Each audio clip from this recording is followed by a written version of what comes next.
Hello everyone, hope you're doing well. Today it's time to have a look at the American leaks that came out. Obviously this is the last of the videos looking at each of the different nations.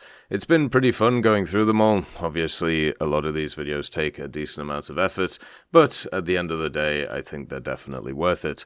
As always, if you do enjoy these videos and the content, make sure to subscribe to the channel and also like the video if you enjoy what's in it. Let's get into the American leaks. The first one is the T-54E2. Now, we have the T-54E1 actually in the game already. The difference is the T-54E2 is more of what we would class as a conventional machine, whereas the T-54E1 has access to the oscillating turret and an autoloader. The T-54E2 actually has access to a more conventional turret with a manual loader, e.g. a human loader. The gun itself is still a 105mm, so nothing really changes there, but the actual turret configuration itself changes a little bit. Then we have the M4T26. This is a marriage of two ideas to create quite a cursed vehicle. Imagine an M4A3 Sherman chassis with access to the T26 turret, which had the 90mm gun. This was built by Chrysler in mid-1944, but only as a single prototype. It didn't really go anywhere, and the reason for it not really going anywhere was because they realized that it wouldn't really enter the combat theater any quicker than the standard T26, and also it would probably screw with the T26 productions overall. So what would be the point when you're already working on the newer vehicle? Then we have kind of a familiar face when it comes to War Thunder. This would be the YF2L1. Now, this mimics the P-59A, which we already have in the game as an event vehicle for the Americans. But the YF2L is actually not based off the P-59A. It's actually based off the YP-59A, which was kind of the series of test aircraft that they built for the design. The YF2L1 specifically was two of these vehicles which were given to the US Naval Forces for carrier evaluation to see if they could work from a aircraft carrier standpoint. But apart from that, there should really be no differences between the vehicles.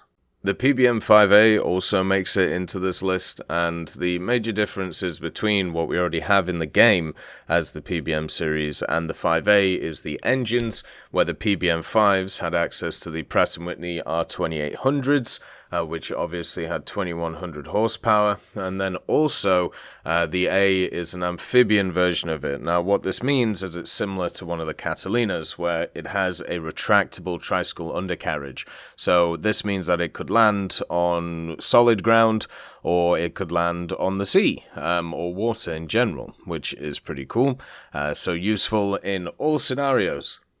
The P-35 makes it to the game. This is a aircraft built by Seversky, but it is left with a little kind of asterisk on it saying that this might be for Sweden. And the reason for this is because the Swedish did use these in the form of the J9, so they actually used them during the Second World War, and used them in basically a defensive role, obviously, since Sweden was neutral.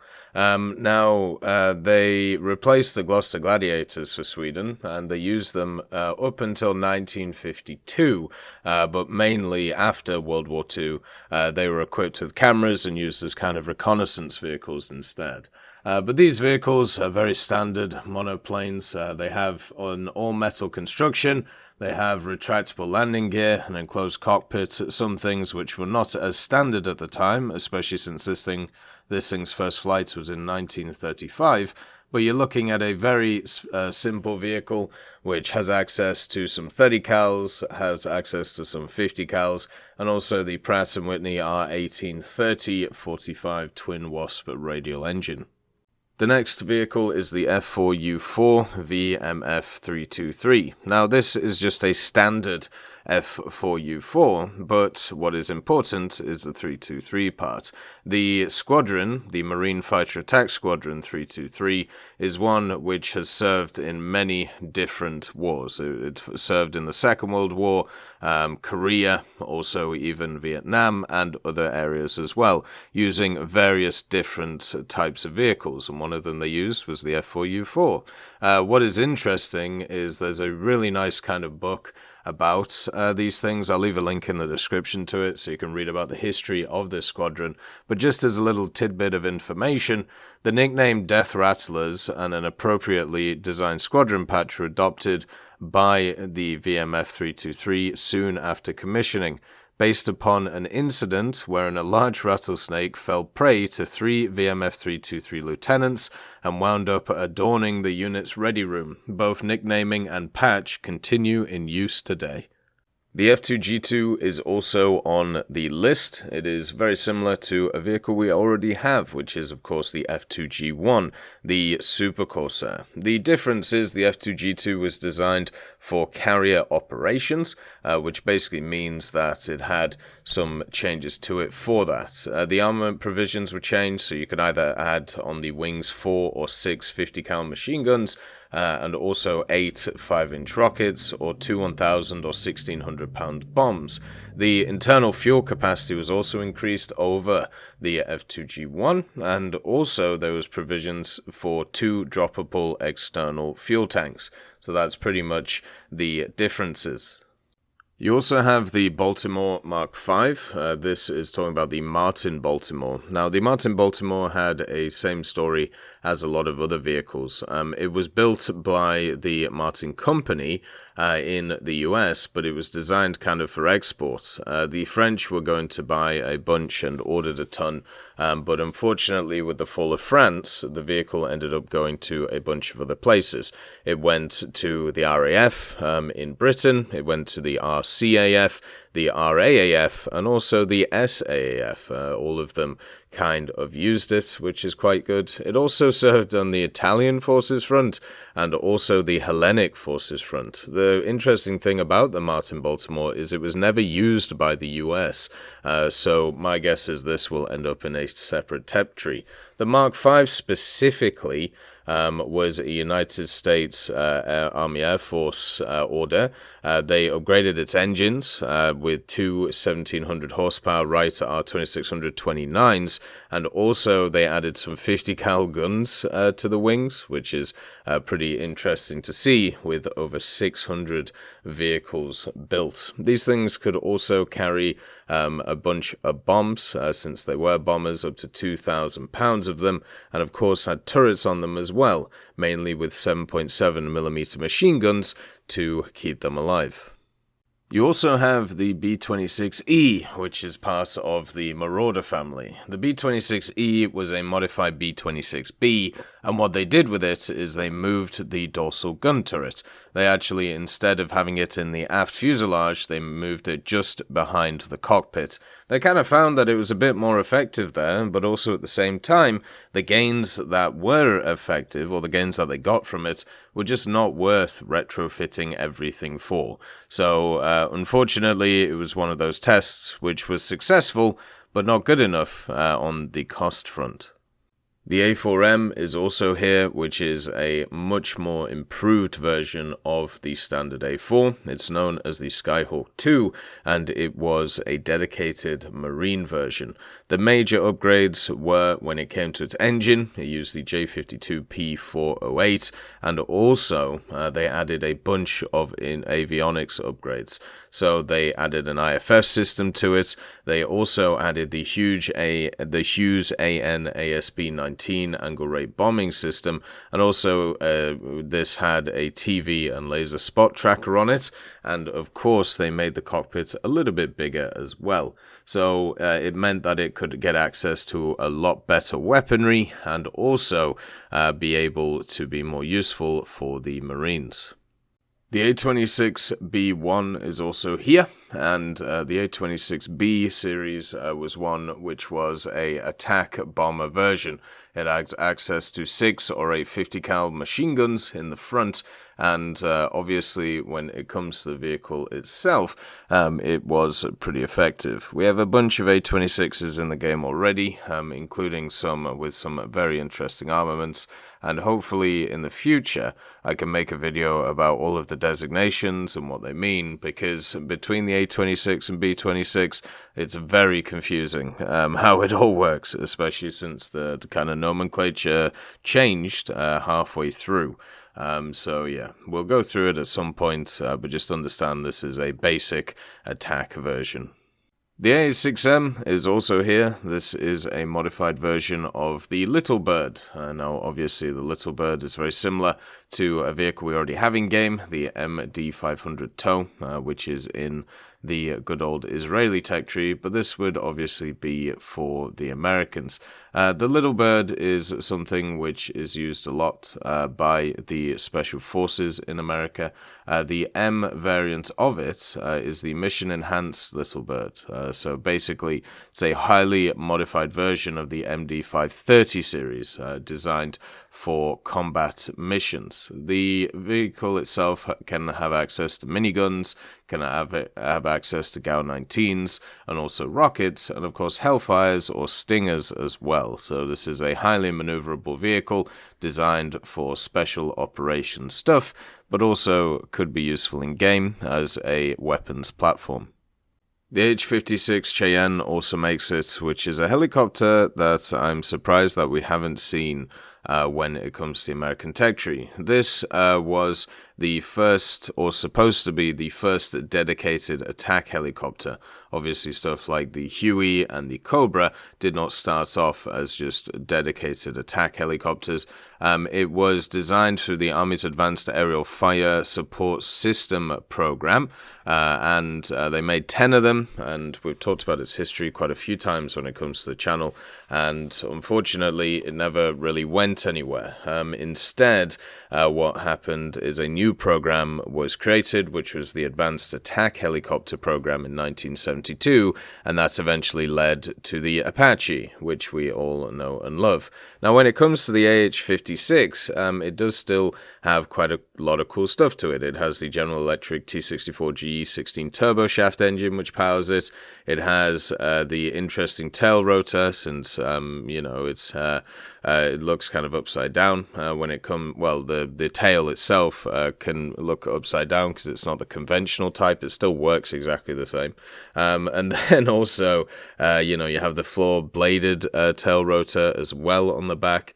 And also, when it comes to its armaments, it had access to tow missiles, and then also 2.75-inch FFA rockets, plus also a nose turret, which could either have a 7.62, a 40, or a 30 millimeter on it. It's kind of sad that this thing never saw service, but unfortunately, they just kind of upgraded the good old AHs at the time. Then also created the Apache on top of it, so there wasn't really a need for it in the end. The Roanoke also makes it in, which is a Worcester class cruiser. Now, this one's pretty interesting. It's one of those late World War II cruisers. Basically, it was designed and built for kind of the continuation of the war, if anything, kept going. It was kind of started being built and laid down in 1945, and then it was commissioned in 1948. So this thing missed World War II. There was supposed to be 10 of them built. They only built 2 of them in total and cancelled the other 8. The difference between this and other similar classes like the Cleveland or the Brooklyn is instead of having triple turrets, this machine actually had dual turrets on it, which obviously made it slightly different. The 2 which were built were the Worcester and then also the Roanoke. Both of them served and were struck on the 1st of December 1970 and sold to basically be broken up. The machines themselves had 6 dual 6-inch sets of guns, 3 on the front, 3 on the back, 11 dual 3-inch guns, 2 single 3-inch guns as well, and they had a decent amount of armor, but they were obviously light cruisers. The main thing is they had a ton of radar systems on them, incredibly modern for the time when it comes to these cruisers, and also kind of unmatched compared to other navies around the world. You also have the USS Fargo, which has a similar story to the Worcester class. Basically, the USS Fargo was the lead ship of her class of light cruisers, which were known as the Fargo class light cruisers, and these were a modified version of the Cleveland class, which we have in the game. The major difference between them was a more compact pyramidal superstructure with a single trunked funnel, and this was meant so the AA guns on board would have much better arcs of fire, depending on what they have to hit.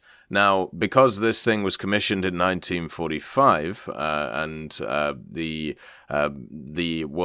Second World War kind of ended, this meant that this class never really got off the ground. So the vast majority of the light cruisers in the class were cancelled before, they could even see any type of building. It was decommissioned in 1950 after being commissioned in 1945, since, it was designed for the war.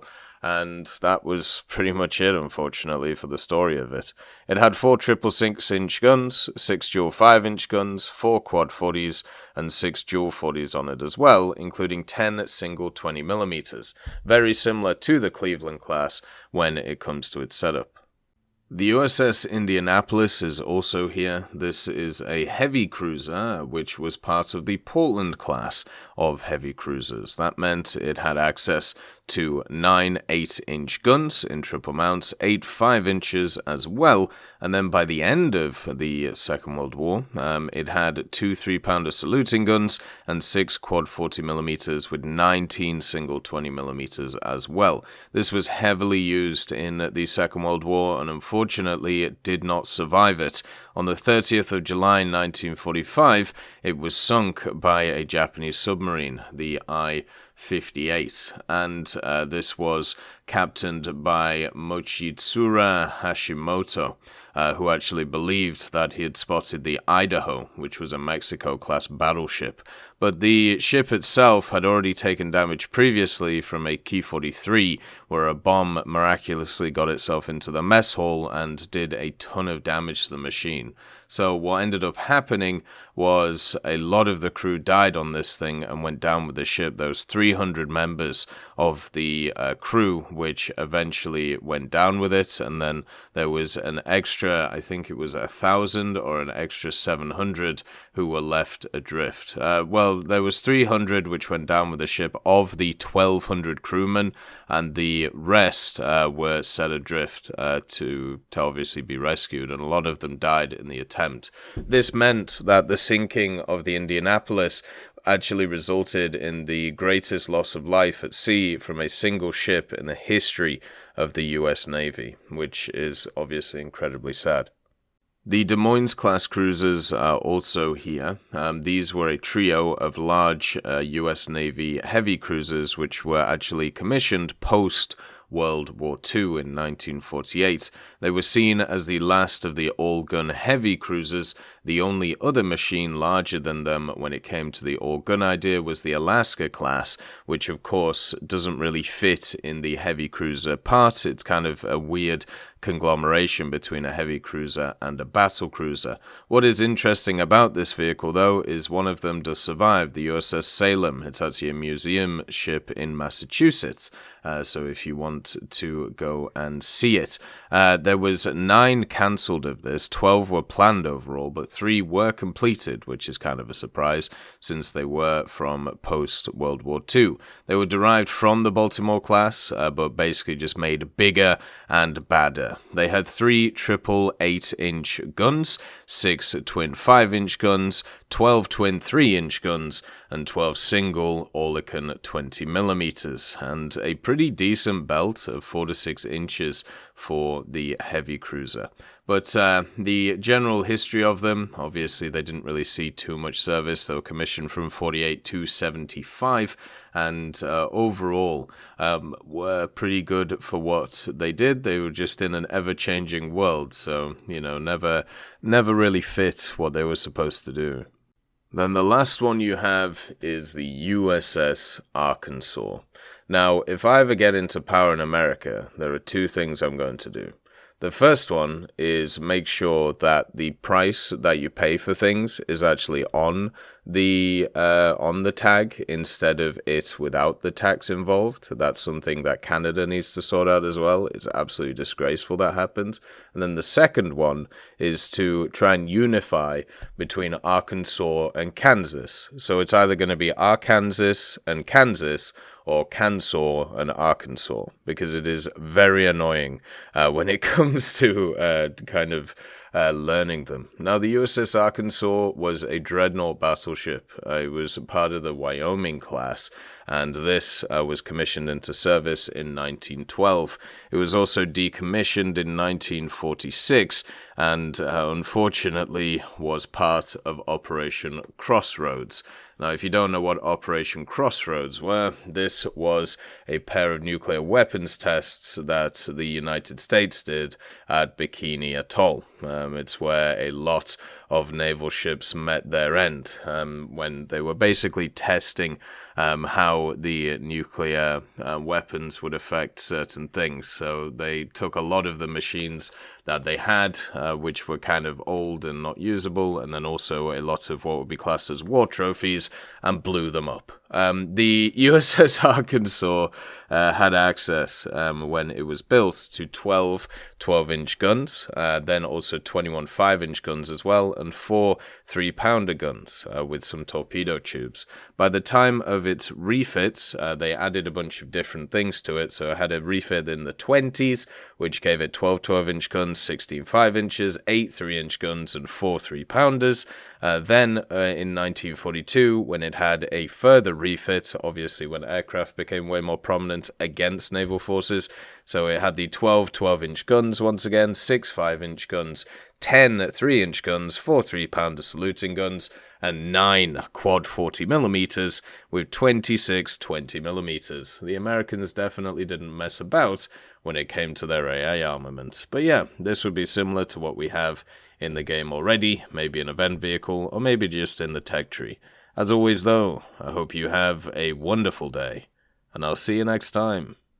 I'd like to thank Forge, Siegebreak, Carrion Crow, Nicholas Richardson, Elove Goat, Pyman, Winter Scientist, Merciless Reaper, Orange Tail, Teddy, Daniel Stanton, Moxie, B. Young, and also Sem Arslan, Wilkski, Uncle Bean, Derek R., Bareen, Lafouche, and Samuel Slick for supporting the channel.